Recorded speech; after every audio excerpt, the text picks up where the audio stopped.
What's going on, guys? Welcome to another episode of Renegade Jukebox on the Renegade Pop Culture Podcast Network. My name is Mike. I'll be your host for this evening. Joining me, as always, is Nick.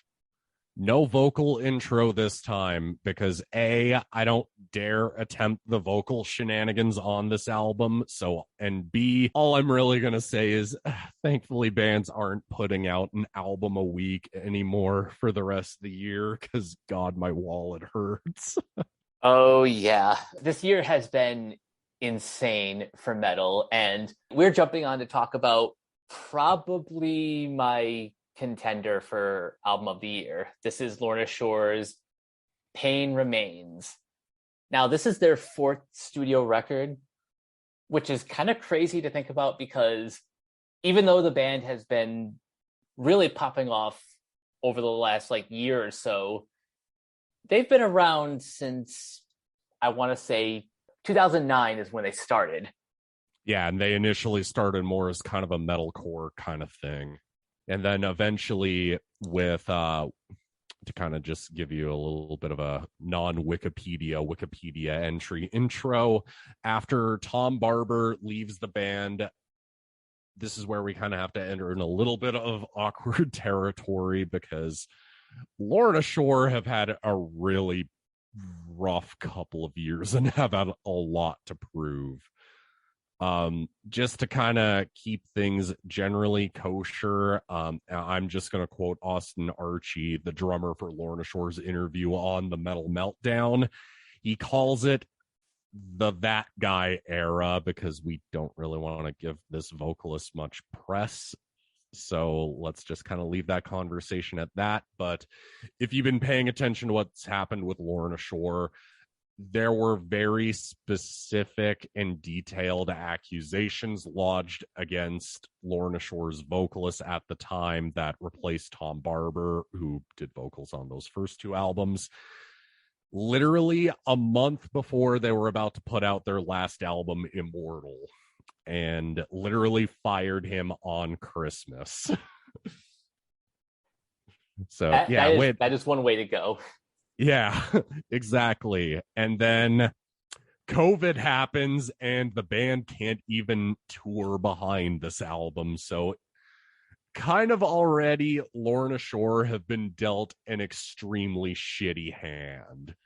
And to be frank with you guys, I really did try to jam Immortal before we decided to go ahead and record this. And I honestly could barely make it through it, just given all of the extenuating circumstances surrounding their vocalist at this point. I know, Mike, did you try to listen to this? Not recently. I listened to Immortals just kind of casually when the album was released. But then, knowing what I know about what happened to that former vocalist, I just kind of never returned to that record. Yeah, well, speaking of returning to things, so Lorna Shore, right as COVID was happening during their tour they were doing with Decapitated, they actually had gotten a fill-in vocalist, more specifically the one we're about to talk throughout this episode about, Will Ramos. He joined as a touring vocalist and then eventually joined as a full-time member. And this is where we get into the really juicy bits of this. We can't really talk about Pain Remains without talking about And I Return to Nothingness, because I really feel like this is kind of a great companion piece to this record. Basically, what I described to Nick in our group chat is And I Return to Nothingness is a really great appetizer, while Pain Remains is sort of its own full course meal. Yeah, exactly. Actually, I've got a really good analogy here. It's kind of like the Eminem Show and 8 Mile, how those two albums, for lack of a better phrase, because one's a soundtrack, how those two albums kind of go together really well stylistically, where yes, you can tell it comes from this same similar era of this band or this artist, but at the same time, it doesn't just feel like Pain Remains is just And I Return to Nothingness, the sequel, or just And I Return to Nothingness, the full album. Because thankfully, they were smart enough not to just be like, fuck it, let's just throw To the Hellfire on there for all the people who just pay attention to that one bit towards the end on TikTok. I mean, the great thing is that it just doesn't feel derivative. It just kind of feels like a teaser of what's to come. And just bear in mind, as great as To the Hellfire is, that entire EP is really good. I cannot recommend it enough. Yeah, for anyone who's just getting into the band for the first time, this is like the best first sample. Yeah, and you almost really could start off listening to Lorna Shore just by starting with this EP and then jumping into this album we're about to talk about. So this basically is pretty much the same production team and almost the same lineup. The more obvious point I could make is Michael Yeager on bass. He actually is not a bass player, in case you don't know. He actually learned bass specifically to join this band. Honestly, that's pretty metal. Oh, yeah. Like, even currently, when Austin actually had a herniated disc in his back when they were opening for Parkway Drive in Europe, apparently he actually learned how to drum in advance of that tour. So Yeager is just multi-talented then. Yeah, exactly. So it's very obvious that at this point, they could just be your standard deathcore band that just plays the breakdowns for all the scene kids who just want to hear Suicide Silence records over and over again. Where I really feel like this and I Return to Nothingness, this band really just wants to showcase how much talent they truly have. And just spoiler alert, guys, this record is really fucking good. Yeah. I don't know if I can call this a pure deathcore record because there's influences from just all over the place. Absolutely. It is both symphonic, melodic. There's a little bit of black metal influence in there. There's like a little bit of slam death metal, a little bit of prog metal. It would be easier to just call this extreme metal or just call it a Lorna Shore record. Yeah, but giving it a genre just makes things easier for iTunes and Spotify, I guess. Fair. But my thing is, I did not really pay attention to many of the singles that got released for this. I only really heard Sun Eater, knew that they were going to play Lollapalooza with Metallica, and that was really about it before this album, because my thing is I don't like to just overwhelm myself with singles to where I've just heard half of the album before it's even come out. I'm one of those listeners that just genuinely likes to be surprised by a good chunk of this. And I guess to really start tearing into this record, because by the way, guys, we're not going to go track by track like we've been doing for a good chunk of our album reviews at this rate, because I feel like we could almost just go, this song's great for this reason, this song's great for that reason, this song sounds like it'll be for the people who loved And I Return to Nothingness and just want that again. I kind of just feel like just going, here is what makes this record great, go listen to it. We can do that in a way that gives the spotlight to each band member. So oh yeah, absolutely. I think where we need to begin, let's start with Will Ramos, because damn. Because just first of all, as a personality, he just seems like a cool guy. I recommended you go check out that one video Metal Injection uploaded of him describing how much like longboarding is kind of how like he achieves Zen, I guess. Like, you know, skateboards, well, longboards. That's really cool. And just kind of him describing the general overall concept of this record, how he was like really influenced by anime and manga. Like, guy just seems like he'd be cool to hang out with. Just saying. Yeah. There's a difference between just hearing him on the record and then seeing what he's like as a person. It's like that with a lot of metal vocalists or like horror directors. They turn out to be just like the nicest people. Yeah, exactly. And that's one thing that I guess kind of complements his vocals, is just that deathcore beyond, despite my expression of how much I greatly dislike Suicide Silence, deathcore beyond someone like Phil from Whitechapel or Joe Bad from Fit for an Autopsy or CJ from Thy Art is Murder or Scott from Carnifex, deathcore doesn't really have a lot of vocalists that just kind of like have that character and cool factor beyond just being an extremely talented vocalist that can, do really deep guttural vocals.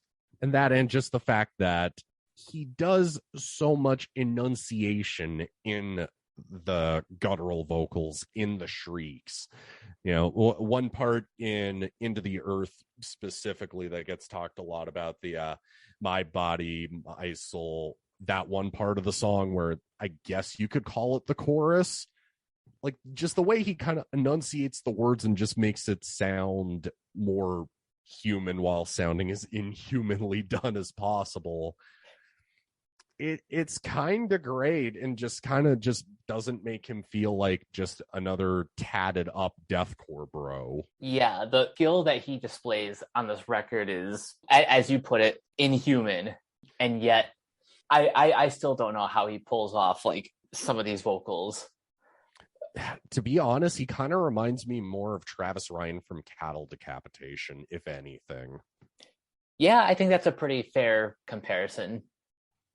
Not to the extent of what Travis Ryan does on the more recent Cattle Decapitation records from Monolith of Inhumanity onward, but just kind of the way Travis enunciates words and just kind of makes them actually sound like words coming out of the mouth of this monster vocalist, and just doing things that kind of just mixes things up in the genre, like the way Travis does clean vocals. And in this case, with Will Ramos, it's him doing, I've heard a lot of people compare him to an orc from Lord of the Rings, which isn't necessarily inaccurate.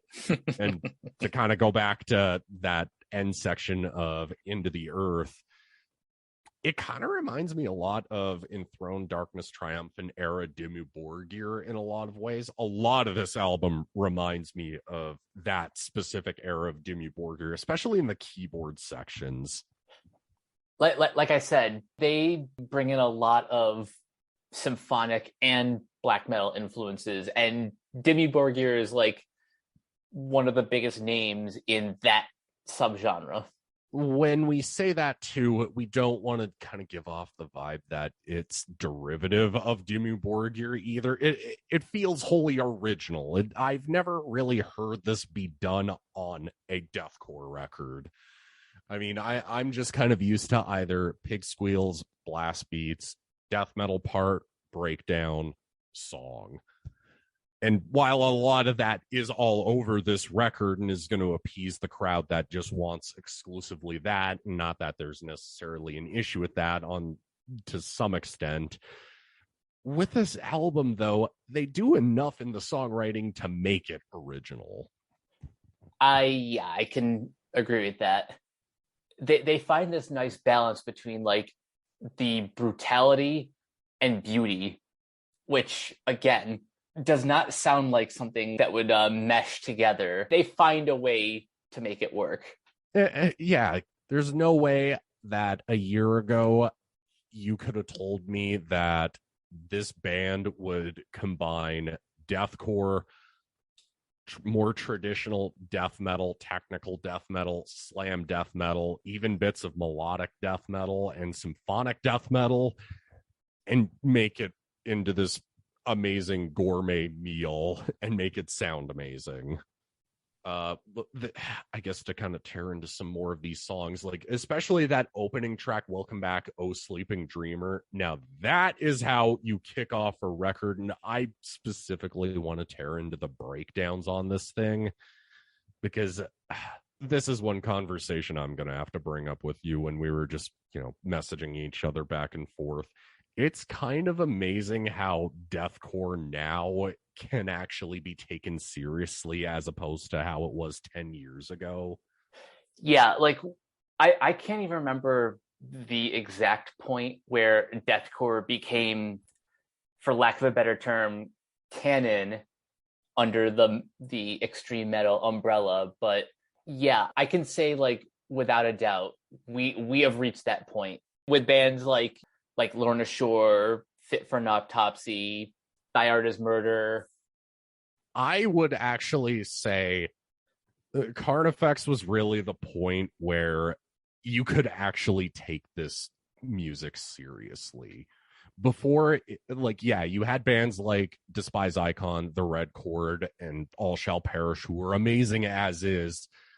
But then you really got the Hot Topic scene kid type shit coming in and overpopulating this stuff. And you got some either really mediocre bands like Suicide Silence and Chelsea Grin, or the outright trash core stuff, which has nothing in common with death metal at all, like your Attila and Emir type bullshit.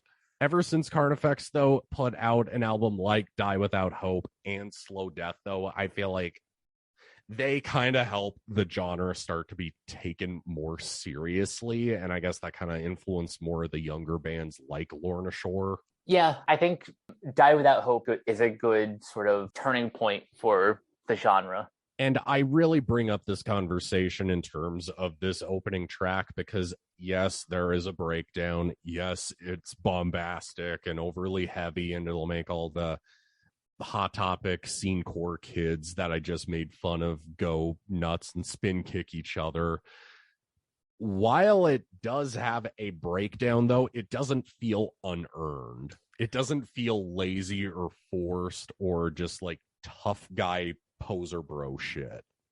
Yeah, getting to that breakdown is what makes the song so special. Like for the first, I want to say like either minute or 2 minutes, we get a gorgeous like orchestral intro, and then that's when the heavy blast beats and the breakdown come knocking in. Oh yeah, especially when Will just lets out that massive wake up bit just 2 or 3 minutes into the song. It just sets you up and it just earns it, and then it just cuts into a straight up death metal bit right halfway through, and you get some absolutely amazing stellar guitar work all over this thing. Like really, Adam D'Amico and Andrew O'Connor are phenomenal musicians. Props to these guys making some of the absolute tastiest licks you'll hear on a death metal or a deathcore record all year. I guess to kind of just go into favorite tracks beyond just like general favorite moments and things about it. One of my favorite songs on this thing is actually Soulless Existence, which, weird enough, I don't know if you noticed this too, Mike. This thing does not have a breakdown on it. No, in fact, it starts off a little bit more on the slower side, but still kind of keeps that heaviness with like the guitar work, with Austin Archie's drumming, and Will Ramos again, just kind of delivering at all points. Yeah, I almost kind of wish this got released as a single too, just given that. And believe me, guys, we will get into the 3-song epic in a minute, but I'm kind of bummed that this hasn't been released as a single or hasn't gotten a music video, because man, this really does kind of help enhance, I guess, the overall story of this record while just being an absolutely killer track. Agreed. Out of all of the singles that were released, this one sounds like it should have been among them. Yeah, exactly. And another thing that I can absolutely comment about this entire record as a whole is just the lyrical content. I have no idea if it's a specific concept album or a loose concept album, but there are certain bits that have refrains and reference other tracks throughout the entire record, which Low key, how awesome would it be if in like 5 years Lorna Shore just became like a proggy deathcore band? Not in the vein of like Veil of Maya or Born of Osiris, but just like combined like Dream Theater and Whitechapel. Oh, that would be cool. Anytime a band like dips into prog, but like actually commits to it, that's when they start to level up for me. Oh, exactly. Like that's one of the things that I really love about this record is that it just kind of throws everything at the wall and it just seems to stick. And in lesser songwriters' hands, that wouldn't work. But in these guys' hands, they somehow manage to make these really extreme songs that just sound catchy, while at the same time just being like these 7+ minute epics. Any tracks that stand out to you in like the first 7 that you want to mention? Tracks 6 and 7, I think, are two of my favorites: Apotheosis and Wrath. Apotheosis has, again, another great phonic intro with a great use of a choir along with the strings. Just makes for a great addition to the heavier parts. And then on Wrath, one of my notes, I just put "will" in all caps. Everyone on this record just delivers, especially on these two tracks, which are a great sort of like build up to what I refer to as like the 3-part epic suite. To kind of go back on what I was mentioning earlier about just how rough the past couple of years has been for this band, it really does feel like they're genuinely like playing their asses off, making every note count and really have something to prove. Like I knew Lorna Shore had a really great album in them, but I was genuinely not expecting something this great, especially when you get to the Pain Remains suite. Who would have thought a deathcore band would make a 20-minute song sound as impressive and amazing as... I'd really hate to compare it to the Porcupine Tree album that came out this year, but I can't help but think of another genuinely great prog record to really compare it to other than just Dream Theater, Opeth, Meshuggah. Like, wow, this thing kind of just deserves to be heard, to be believed. What I said before about the combination of brutality and beauty, that basically defines the suite. It repeats lyrical refrains. It has musical refrains throughout this entire record. This is just proof, kids. The way your album flows from track to track, it matters. So structure your album well, listen to it in order for a front to back experience. Like, I am still waiting on my vinyl copy. I can hardly wait to hear how this thing sounds like coming through my record player and through speakers, because it really does take you on a journey the way a proper prog epic would. Oh, yeah, I bet this is going to sound amazing on vinyl. Oh, and the fact that they're playing this to close out every show on their sold out tour with Aborted, Ingested, Angel Maker, and Of Sulfur. Like, holy shit. This just kind of feels like it's all of the risks that they kind of take on this album, they all pay off. Yeah. And to kind of go back to the lyrical content throughout, this really does feel like it bookends the album pretty flawlessly when you get down to it. I mean, the fact that just kind of glancing through the lyrics and the liner notes, I actually got the CD the day it came out on my birthday. It's just kind of impressive that deathcore has kind of evolved just beyond edgy lyrics to offend the parents of Hot Topic scene kids with, to going back to actually just being something, I guess, more genuine and more well thought out, rather than just how many times we can fit the word fuck into a lyric. Yeah. I don't want to sound pretentious when I say this, but it does feel like they are artists just trying to like tell maybe not a complete narrative, but they're as much storytellers as they are musicians. Yeah, I guess you could technically say that's a fault, I guess, that it doesn't wholly commit to a concept. But at the same time, like, that'd be really reaching to me. I mean, as far as I'm concerned, it just kind of shows that how amazing it would be if this band did commit to a concept record and stuck with it throughout an entire record. I really feel like the next record is going to be something worth paying attention to, especially because of these 3 songs. And that, and just really the fact that this band really does kind of make it feel like it's this triumphant thing. But I guess to paraphrase the Metaltress's review of this album, it also kind of just has this air of sadness to it. Like just this air of, we've been through a lot just in the past few years. The characters in this narrative have been through a lot as is, but it's like, you know what? Fuck you. We're going to come out on top in the end. It's hard to throw around this word often for a deathcore record, but I have to say it, this is a masterpiece.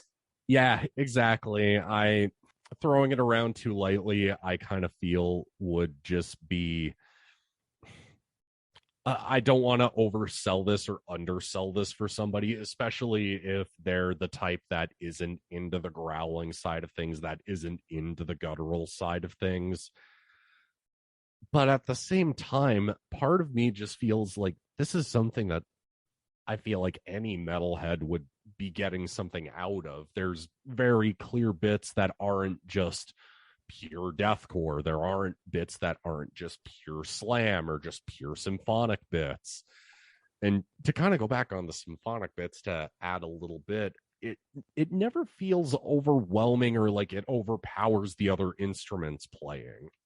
Yeah, it's all seamlessly infused with the rest of the band. Like nothing feels out of place. It all just kind of blends together quite seamlessly. Yeah, and to kind of go back on the lyrical content and everything to kind of tie both together, just the last lyric, and you wouldn't even think that this would be on a deathcore album, but just the album closes out with the lyrics, "This is my epilogue, my soliloquy, take this broken melody straight to the grave. Dancing like flames, after all that I've done, I'll salt the earth and disappear in a sea of fire." Like, you would think that would belong on something more like an Opeth album or a Meshuggah record, or if we wanted to be really loose, maybe even a Dillinger Escape Plan record potentially. But aside from maybe Fit for an Autopsy, I don't think anybody would have expected this band to write something that poignant to end an album. Yeah, it does kind of feel like uncharted territory for the genre, that a band like this could write something this poetic. Yeah, and I don't even really know what else to say, just that I genuinely believe that this is one of the best records of the year. And that was one of the things why we took about almost 2 weeks to even do a review of this thing, was just because I didn't want to just jump on the hype train immediately. Like, one part of me is very cynical, but I'm also one of those big fans of bands I genuinely really like, to where I just go, I don't want to overwhelm myself with singles or just seem like a fanboy just praising it because I love this band. With this record, I was like, you know what? Let's live with this first and then put my feelings about it out there. Yeah, it took me a couple spins to really get to where I stand with the record. Like, obviously the first listen, I loved it, but I need to spin it a few more times to really appreciate everything that it had going for it. Exactly. And I guess that's another thing you really could praise about it, is just that it has so much replay value. Oh yeah. And like I said, this is an unskippable record. like, sure, you could listen to any one of the singles on their own, but you have a more rich experience if you just play the whole thing front to back. Exactly. It's one of those albums that not 1 second of filler is on this thing. Like, even just for the length, it looks intimidating. And an hour, 1 minute and 6 seconds, like, yeah, you are like, yeah, that's going to take out a good chunk of my day. But it's a chunk of your day filling up with amazing music. And I kind of feel that it's a journey worth taking, despite it's not like a super monolithic experience the way Dream Theater would, doing an almost 2.5 hour concept piece. But I mean, this is a journey genuinely worth taking, especially if most albums you listen to are only like half an hour or 40 minutes. Yeah, I can agree with that. And plus, just in general, I can't give this album high enough of a recommendation, guys. It's genuinely worth checking out, and it lives up to the hype. I really don't want this to just seem short. And like I said in one of our Rise and Squall of Limp Bizkit episodes, I kind of run album reviews by Mike, just if it's something that we genuinely have something to add to the conversation with. And really, that's why I wanted to cover this Lorna Shore record in particular, was just because, well, I had kind of been paying attention to this band and seeing, okay, where are they going to go? Do they have the potential to do a really amazing record anytime down the road?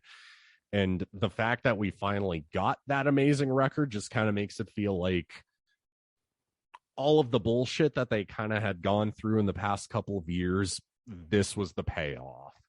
There's kind of a lesson in the journey that this band has taken, that, like, despite any obstacles that are in your way, it's never too late to achieve this kind of success. Like, no matter where you are in your career or like whatever it is you're trying to pursue, success will come to you eventually. Exactly. And that's, I guess, something that can add to the inspiring aspects of this album. Just that, even if you have all of this adversity kind of going against you, sometimes you got to have those moments where you have to rise to the occasion and be like, I'm better than this. Let's fucking go for the gold. And I really feel like Lorna Shore really did go for the gold with this record. And really, I would really recommend somebody listen to this back to back with And I Return to Nothingness. They really do go well together. I actually listened to both back to back before we went into recording this, honestly, and for real, it just adds to the experience of this, especially if you get And I Return to Nothingness on vinyl. Just saying. Oh, nice. Yeah, just throwing that out there. I actually have the etched vinyl with like their cool looking like logo on the back of it. It's really awesome. So yeah, here's a very bright future for Lorna Shore moving forward. Yeah, and I'm genuinely excited to see what they do on the next record. I think the next thing they do is going to be really fascinating and really worth checking out. And I don't think many people like me who saw them opening for Carnifex and Despised Icon in 2017 thought the band that made Flesh Coffin, no offense to that record, I don't think anybody really thought that band would make something this good. They certainly have come a long way. Oh, I think just deathcore in general has just come a long way. Like, that's why we brought up Fit for an Autopsy, the Die Without Hope onward era of Carnifex and Thy Art is Murder, just because I really feel like deathcore is kind of just, again, evolved beyond the Hot Topic crowd. Yeah. Basically, for the past 8 years, we've seen a lot of maturity from the genre. And I really want to see that continue, because like these four bands that we mentioned will inevitably inspire a new wave of deathcore and extreme metal bands to push the genre even further. Yeah, exactly. And just this year alone, Fit for an Autopsy obviously being previously mentioned. I know a lot of people would bring up Shadow of Intent, but I kind of feel they're more of on the death metal side of things. But throw into the conversation Enterprise Earth's newest record, The Chosen, and the single they released about a month or so ago, Psalm of Agony. Throw in some more underground bands like Lord of War, throw in a lot of the, I guess you could say, slam deathcore side of things if you want. I don't personally consider Ingested a deathcore band, especially their last two records in particular. But yeah, if you want to throw Ingested in that category, Vulvodynia, Within Destruction, it's very clear that deathcore has just kind of evolved beyond, again, as much as I don't want to dunk on Suicide Silence the entire time, yeah, it's clearly evolved beyond that kind of shtick. Indeed, it has. And we haven't gone over favorite tracks, so I'll let you go first. I guess The Pain Remains Sweet goes without saying because I think we'd both agree that's the best part of this record. Yeah. Putting The Pain Remains Sweet on the shelf, because that's the obvious number one. My numbers 2 and 3 are Apotheosis, Wrath, and I guess I'll throw in the opener, Welcome Back, Oh Sleeping Dreamer. Welcome Back, Oh Sleeping Dreamer is probably my favorite song on this record. That's not Pain Remains. Throw in Solace Existence.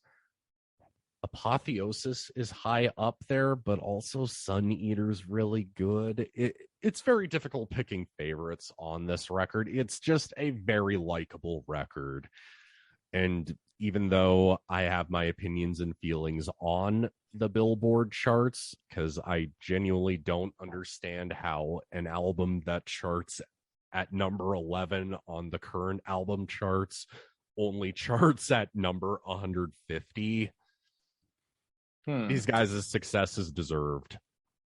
I guess with that said, just highest recommendations, go jam Pain Remains by Lorna Shore. Even if you're not as big of a death metal fan or just kind of faintly curious, I guess, I really do feel like there is kind of something for everybody throughout this record, despite as monolithic and intimidating as it could be to an outsider looking in.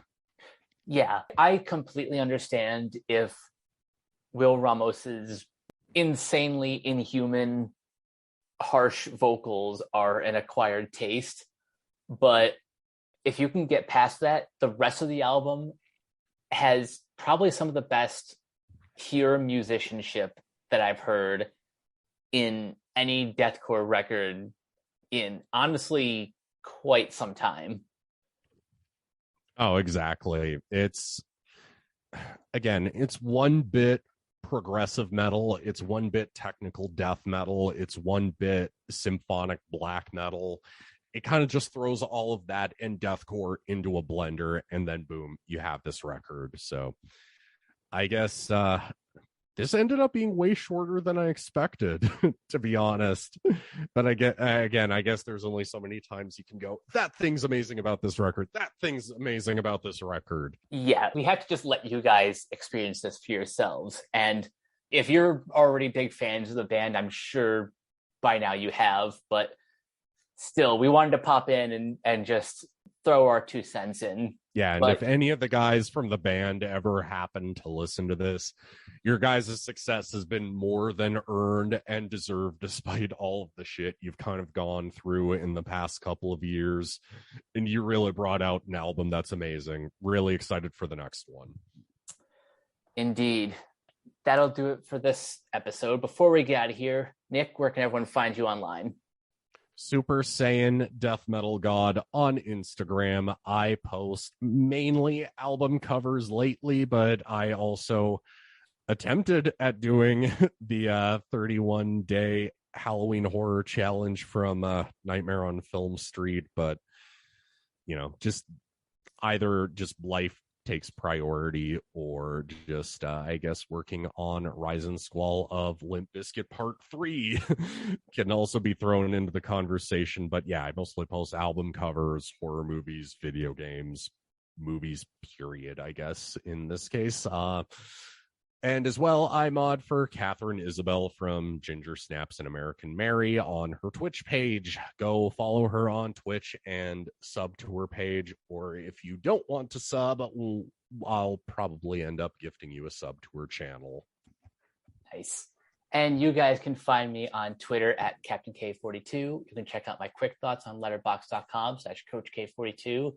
And you can follow Renegade Pop Culture on Facebook and Twitter at Ren Pop Culture.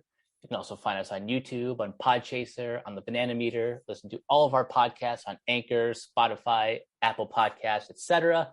And last but not least, everything can be found at renegadepopculture.com. You can escape, so do we.